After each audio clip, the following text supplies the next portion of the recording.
નમસ્કાર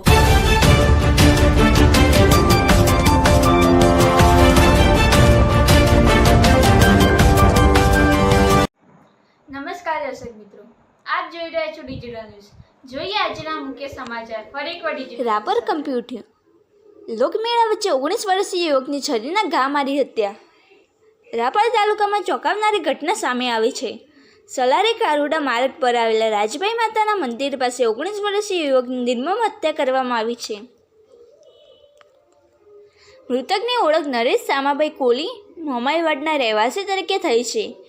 પ્રાથમિક તપાસમાં જાણવા મળ્યું છે કે આ હત્યા પાછળ પ્રેમ પ્રકરણને લઈને જૂની અદાવત હોવાનું મનાય છે. આ અદાવતને પગલે યુવકને શરીરના ઘા મારી મોતને ઘાટ ઉતારી દેવામાં આવ્યો હતો. છાતી, કમર અને ગળા પર થયેલા ઘાતક હુમલાથી સ્થળ પર જ હડકંપ મચી ગયો હતો. ઘટના લોકમેળા નજીક બનતા લોકોમાં ભયનો માહોલ છવાઈ ગયો છે.